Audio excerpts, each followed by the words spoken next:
Hello friends, आज हम candlestick pattern के बारे में पढ़ने जा रहे हैं। तो इसको बोलते हैं ये बहुत ही ज़्यादा पावरफुल ट्रेडिंग सिस्टम है।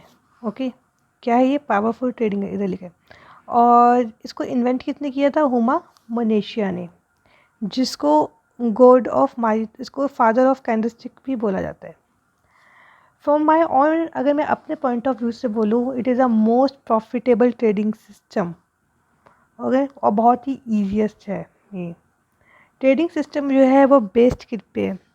It is based on the Japanese candlestick. किस पे बेस्ड है? जापनीज कैंडलस्टिक पैटर्न में, जिसको टेक्निकल एनालिसिस के साथ कंबाइन किया गया है। अगर आप इस पे ज़्यादा टाइम स्पेंड करते हो तभी आप उसके मास्टर बन सकते हो, उस मेथड को और इजीली समझ सकते हो।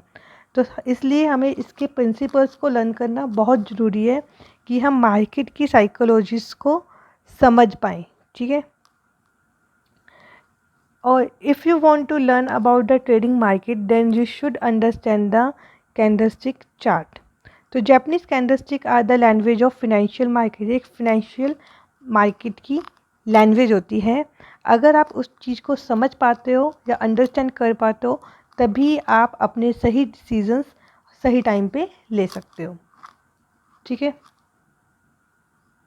और तो अब हम इसका जान लेते हैं ओवरव्यू। तो ओवरव्यू में क्या है कि यह ई बुक है, उसको कुछ सेक्शंस में डिवाइड किया गया है। सबसे पहले आता है कैंडलस्टिक्स एनाटॉमी। इसमें हम कैंडल की बॉडी को समझना होता है कि उसका साइज़ क्या है, तभी हम साइकोलॉजी को समझ पाएंगे। नंबर 2 है कैंडलस्टिक पैटर्न। इसमें हमें कैंडलस्टिक के पैटर्न को समझना है कि कैंडल बड़ी है या छोटी है और आने वाली कैंडल क्या होगी और वो कितनी बार रिपीट हो रही है। तो वो होती है कैंडलस्टिक पैटर्न। और नंबर 3 है मार्केट स्ट्रक्चर। मार्केट स्ट्रक्चर में हमें ये आइडेंटिफाई करना है कि मार्केट का ट्रेंड क्या बना रही है, उसकी रेंज क्या है, उसकी मूवमेंट ऊपर है कि नीचे है। तो हमें प्रोफेशनली ट्रेड करना पड़ेगा और हमें उस स्ट्रक्चर को ईज़िली समझना पड़ेगा। फिर आती है time frame and top down analyse. इसमें क्या होता है, कई बार हमें एनालाइज करना बहुत ज़रूरी होता है कि प्राइस एक्शन क्या हो रहा है मार्केट में। ठीक है। और नंबर 5 है ट्रेडिंग स्ट्रैटेजीज़ एंड टैक्टिक्स। इसमें ट्रेडिंग की स्ट्रैटेजीज़ क्या हैं, किस तरीके के रूल्स वगैरह हैं, वो हमें अपनाने पड़ेंगे। तो कुछ स्ट्रैटेजीज़ होती हैं जैसे कि पिन बार स्ट्रैटेजी,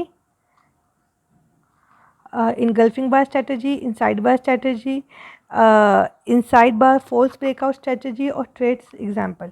इसके बारे में हम आगे पढ़ेंगे कि कौन कौन सी स्ट्रैटेजी होती हैं। फिर नंबर 6 आता है मनी मैनेजमेंट। इस सेक्शन में हम ये देखते हैं कि कैसे मनी को क्रिएट करना है और जो आने वाला रिस्क है उसको कैसे कंट्रोल करना है। ठीक है। That will allow you protect your trading. इससे हमारी ट्रेडिंग कैपिटल बच रहेगी और हमें कंसिस्टेंटली प्रॉफिट होना शुरू हो जाएगा। और अब हम पढ़ने जा रहे हैं इसकी हिस्ट्री क्या है, कि कैंडलस्टिक की हिस्ट्री क्या है। इसकी हिस्ट्री ये है कि there are a rice trading. एक राइस ट्रेडिंग हुआ करती थी जो कि इस्टेब्लिश हुई थी जापान में 1654 में with gold, silver, rapeseed oil और बहुत सारी। ठीक है। क्या हुआ था कि एक राइस ट्रेडिंग हुआ करती थी जो कि जापान में हुई थी 1700 एडी में। किसमें? 1700 एडी में। एक बिजनेसमैन था जिसका नाम था मुनेशिया हुमा। ये Munehisa Homma, he understand that prices are not change by own. उसने इस चीज़ को समझा कि जो प्राइजेज हैं वो खुद से चेंज नहीं होती है, उसके पीछे कुछ ना कोई पैटर्न होता है। तो इसलिए उसने एक कैंडलस्टिक को इंट्रोड्यूस किया था। ठीक है। Which is seen the prices, so he introduce chart. तभी उसने एक चार्ट इंट्रोड्यूस किया जिसमें 2 कैंडल्स होती थी, एक होती थी बुलिश और दूसरी होती थी बेरिश। बुलिश उसमें जो कैंडलस्टिक होती थी वो वाइट कलर की होती थी और बेरिश जो होती थी वो ब्लैक कलर की होती थी। तो जो कलर था वो चेस्ट पे डिपेंड करता था। Mona Lisa apply his on formula that he became the rich person. ठीक है। और उसको फादर ऑफ कैंडलस्टिक भी बोला जाता है। और उसने एक बुक लिखी थी जापानीज लैंग्वेज में। फिर क्या हुआ, इन लेट 1980s में बहुत सारे वेस्टर्न एनालिस्ट जो थे उन्होंने कैंडलस्टिक पे इंटरेस्ट दिखाया। और एक in the UK Michael Fanny who वो then head of TA in, जो कि हेड था लंदन का फॉर सुमितोमो, ठीक है, ठीक है। फिर क्या हुआ, फिर आया स्टीव नीलसन जो अमेरिका का रहने वाला था। उसने एक बुक लिखी, ये ना, उसने एक बुक लिखी इंग्लिश में with the help of Japanese friend, और he introduce the book with his own name. उस बुक का क्या नाम था, candlestick charting by Steve Nielsen.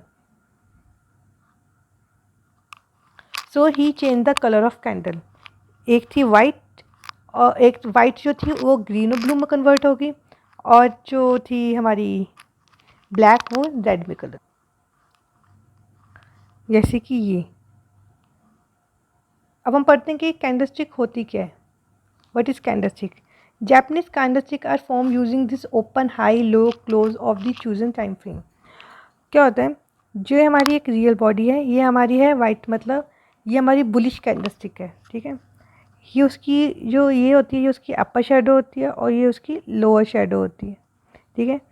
इसमें क्या होता है, ये इसका हाई होगा, सॉरी पहले ये इसका ओपन होता है, 1 मिनट, हाँ ये उसका ओपन होता है, ठीक है, कि कितने में ओपन हुई। अगर सपोज करो 20 पे ओपन हुई है और क्लोज़ हमारी हो रही है 30 में, ठीक है, तो उसने क्लोज़ के बाद कितना हाई बनाया, मीन 40 पे, और यहाँ पे उसने लो कितने का बनाया, 10 का। तो ये हमारी है बुलिश, ये मेरी बुलिश कैंडल स्टिक्स है। तो हम इसको बैक कर लेते हैं। ओके, अब मैं आपको बताने जा रही हूँ बीरिश कैंडल स्टिक्स, जो कि मेरी ब्लैक कलर में होती है। इसमें सपोज हमारा जो ओपन हुआ है वो हुई है मार्केट हमारी 10 में, और क्लोज़ हमारी हुई है 20। इसमें ऑपोजिट होता है, यहाँ पे इधर क्लोज़ आता है तो इधर ओपन आता है, इधर ओपन तो यहाँ पे क्लोज़, ठीक है। और हमारी हाई गई है 30 और लो गया है 10, तो ये हमारी ऐसे बनती है हमारी लोअर शेडो, ठीक है। ये हमारा है कैंडलस्टिक। और अब आता है हमारा कैंडलस्टिक बॉडी साइजेस। एक होती है लॉन्ग और शॉर्ट, मतलब ये हमारी है, ये जो है हमारी ये हमारी लॉन्ग कैंडल्स है। ये हमें बताता है कि इसकी जो बाइंग पावर्स है बहुत ज़्यादा स्ट्रॉन्ग है, और इसकी जो सेलिंग पावर है वो बहुत ज़्यादा स्ट्रॉन्ग है, ठीक है। और ये जो स्मॉल होती है मीन्स बहुत वीक बाइंग पावर है, और इसकी सेलिंग पावर बहुत स्ट्रॉन्ग है, मतलब बहुत वीक है, ठीक है। तो conversely, if there are bearish candlesticks in which the open is above the close with the long body, this means that the selling pressure control the market। अगर देखो इसमें क्या होता है कि अगर ये छोटी है, ये देखो ये bearish है, फिर उससे और नीचे गई मार्केट, तो मीन्स मार्केट अब नीचे की तरफ है, तो मार्केट नीचे की तरफ गिर रही है।